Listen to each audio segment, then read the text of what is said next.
ketsə, duş ketsə, sağlık əgişib sifətini bərpa qılıb buldu.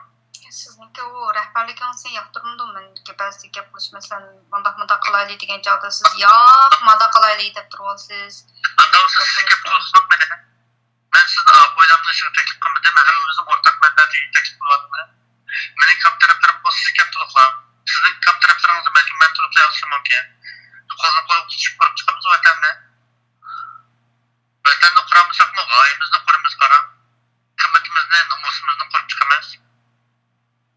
Ama vətənlə qurup çıkışımız mən işinəməm. Çünkü bu dünyanın güçten onluğudur ki dünyanın üzül kesil üzgüçlü münasebet bir çoğun meselini aşmış içimizde. Sonra bu mesele boğusu mu buludu, boğusu mu buludu, çokum buludu bu mesele. Biz aşina terörlük turaylı yazırdan başlayıp duvarsın gibi. Aslında bana adamı sıcak kılıp, telefonunuz değil mi o? Yani. Kaçlık koydun mu? O ya tek yoruq düşümde, tek karanlık düşümde tek. Çarpıştık koyganda seçilip kaldım ben. Yo, d'accord. Aslında sorry.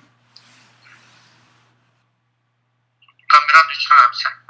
Kaç kamera ne? Rekordda emelden kaldırım. Yo, yaklaşık öyle. Emsi gitmez. Telefonu uzatken çağda anım tam uzuydu. Emsi sağlığınız var mı? Sağlığınız var mı? Sen üzüp kırıp gittin. Tamam, kırıp gittim. Sualım...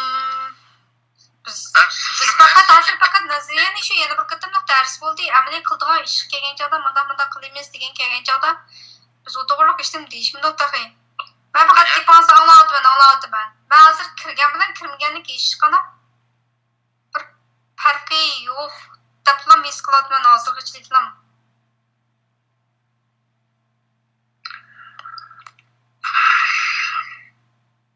Siz men sizga avatgan listelarni ko'ring. Ondan men sizga avatgan maqolalarni ko'ring. Bizning fikrimizning suhbatini siz avval anında ko'rib, an tahlil qilish tarixini asoslantirib maslahatlarni siz anlaysiz. Buttu amma siz sual chiqarib, meni ishimdan va yoki mening maqolalarim uchun ne oldu da ondan fikrimiz to'g'riliq suhbat qilaylik. Ma'qulmi? Tamam. Siz maqolamni o'qimisiniz, maqolam gapni men sizga qayta tekish to'g'risida do'yar fikr takrorlab bo'ldi-ku. Siz maqolamni o'qib, maqolani mayirda gap chek basmabdi. Mayirning logikasi ajiz kelsin. Men uni qat o'zim tushunib o'tirib qo'ysam, xato bo'lsa o'zgartib olaman. To'g'ri bo'lsa siz to'liq olasiz degan gap. G'oyibiy narsalarni. Ma'qulmisan? Allohga emanet rahmat. G'oyibparast. Xudo yordamchimiz bo'lsin. Allohga emanet. Allohga emanet.